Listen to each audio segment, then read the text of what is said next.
I'm Karl Brazil from Birmingham and I'm a professional drummer. Well, I'm very much a self-taught player and I had a drum kit at the age of 2. It was a toy drum kit. It was actually a Smurf drum kit that my dad sort of built together because he noticed me bashing around. So I picked up things by listening to records mainly. I used to drum. My dad actually played me a cassette the other day of me drumming along to a band called Bread when I was tiny. So I was listening a lot. I was using my ears to replicate stuff, even though it wasn't very good back then. But when I got to school and things got a bit more academic, I got some private tuition from a drummer called Tim Stokes, I think his name was. Lovely guy. And he played the piano, and his drum lessons were based around him playing the piano and me playing the drums. So he used to just have a jam for an hour. So again, it wasn't too formal and wasn't too academic, and it was good for a young brain because it was more about having fun than it was reading the dots and getting all, heavy into the rudimental side of things. So it was fun. It's always been fun. But I think as I've got older, I've realised that practicing exercises and rudiments and being able to understand music theory, it's a lot more important. But I still rely on my ears an awful lot. That's how I've always played. I listen and try to replicate sounds that I want to produce myself. There's one thing realising that you want to build a career in music, but I'm not so sure I made that decision because I started playing so early. Because my dad was basically in lots of different bands and he's a very talented musician himself. So I was kind of brought into music via my family. So when I was old enough to earn a living from it, if you like, that kind of came with it. I never thought about music for making a living out of or a career. It just that kind of happened. And of course, the one thing I would say is when you get to a certain stage of playing and you start doing gigs with other people, you always aspire to play with artists you respect and like, So doing the job I do now, I thought about for a long time before I'd actually got it with Robbie. I was like, oh, I'd love to play those songs, I'd love to play with him, love his energy. And it's funny how things come about, really is. Every time I've listened to music as a young boy, I've listened to the drums first. I just love the beat, I love the backbone of the whole thing. I love drum sound, I love how it's such an expressive instrument. There was no beans about it. I was always going to want to be a drummer. And all the way through school, every parent's evening, my mum and dad were told that I was tapping pencils and staring out the window with my mouth open. I still do that. And now I'm a bit older, I'd like to play the bass or a real instrument, That hasn't happened yet. I used to come home from school and I used to play in the garage. I used to play along to a lot of different records in the garage. I used to pick a different album a night, really. I used to play it on a cassette tape on my Walkman. And when I used to put headphones on and play an album that I was into at the time, those were the times where I used to sit there and imagine what it'd be like to be on a big stage playing songs that a huge audience know. And I guess that was always the dream. So when it started to happen, I started to audition for things when I was in my teens. The first audition I ever got was with a Birmingham guy called Bitty McLean. A great reggae artist, great lad. He basically gave me a great break. I auditioned, he gave me the job. I was 17 at the time and I did my first arena tour. Did Top of the Pops when I was 17 with him, and he gave me a massive step into the big wide world of being a professional musician. At that point I realised, wow, this is cool. I loved how it felt and loved playing the bigger stages and how things operated on and off stage with such a profile act. We were supporting Wet on tour back then, many moons ago, and it was great and it just gave me an insight to everything. And once the tour stopped, I got what we call after tour blues, which I'd never experienced in my life before, but it basically went like when you come off holiday and you go, now what? That was the tipping point when I was like, I want to do this forever. I've just got to do it, it's great. And luckily for me, I'm still doing it now. So that was only 2 years ago. So one of my main influences as a drummer would be Jeff Porcaro, and he's sadly not with us anymore, but he played in a band called Toto. He played on loads of records. I mean, he's played on Steely Dan. He's played on all sorts of great pop records, too many to list really, but his feel and his personality, how he played and his sound and everything about the guy I just fell in love with as a kid. So he'd be right up there, top of my list. And then Phil Gould from Level 42, is a dear friend of mine now, fantastic drummer.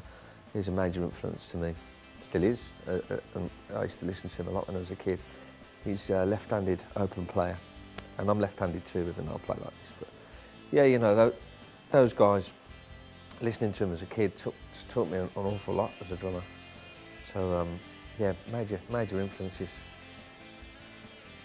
My favourite style of music to play would be anything that's got a bit of flair. I love rock. I'm quite a rocker at heart. But saying that, I love playing funk music because you can see this monstrosity behind me. This kit caters for both styles of music because currently the Robbie Williams gig, which I'm here to rehearse for, is, you know, we're playing over 20 years of music, of which if you think about kids, for example, or rock DJ, then you've got some real rock out numbers like Come Undone, or some new songs off his record. There's a track called Bruce Lee. Sounds quite, it's all out, you know, rock and roll. And then we've got a track like Trippin' that's reggae, and we've got some swing stuff in there. So this kit caters for the lot, and that's what you have to be prepared for, really. But I kind of like all styles of music. I'm more of a song person. If the song's good, then I'm in.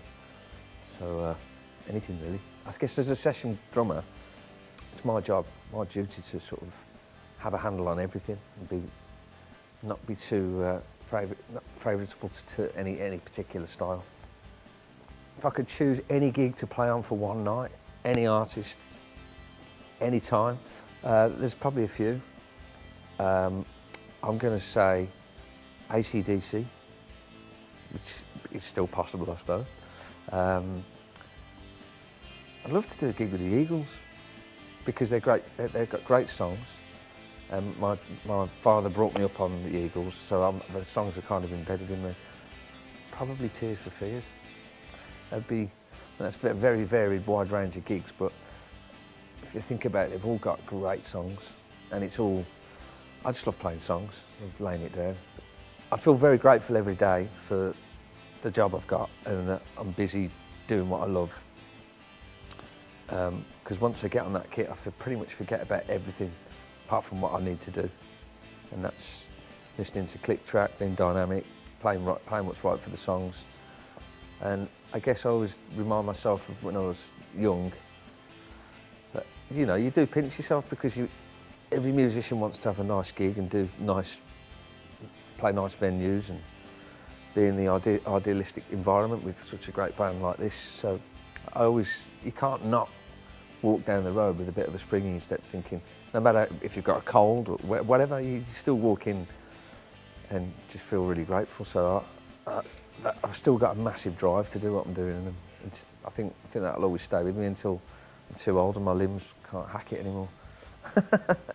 The strangest gig I've done would be in a place called Ishkal, which is, even our equipment had to go up the mountains in cable cars.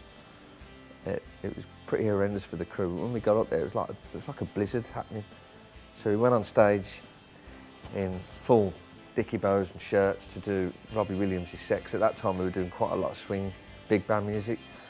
So we went on and give it the normal show, but everyone was just getting whacked by this snow blizzard. So it's incredibly cold. I mean, holding sticks or playing a guitar with cold hands it's quite a weird sensation. Even the keyboard player had gloves on, I think. It was hilarious. But that was the strangest scenario I've been in. Trying to, you know, when the crowd are watching you and there's snow going everywhere and their gear's getting covered and you're trying to look like, oh, this happens every day. But it was hilarious. I've just been recording James Blunt's new album, which is coming along really nicely. He's someone I've toured with for many years. He's got a great collection of new songs, so looking forward to hearing that. There's an album out at the moment by Feeder, which is the band I've recorded with and toured with for many years.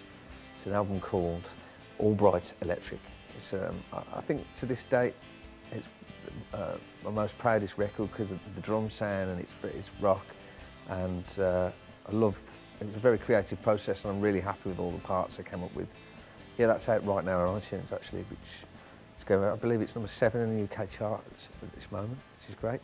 And then the reason we're here is we've started Robbie Williams rehearsals for a gig at the Troxy, and we're promoting the Heavy Entertainment Show, which is his new record, which I've been very lucky to play on as well. It's a great record. There's something there for everybody. So we've been working hard in this room, sort of dissecting all the parts and getting it ready, because after the promos finish this year, which involves TVs, travelling to European countries and even Australia, he's working so hard because everybody wants a piece of him now he's back. So he's out promoting, we're rehearsing, and we'll be out promoting with him, and then next year we'll be off doing a sort of world tour by the looks of it, so that's very exciting. So that's why we're in this room, sort of, it's all pre-production, if you like, getting ahead of the game. So very exciting times, there's lots going on, and really looking forward to what's ahead for 2017.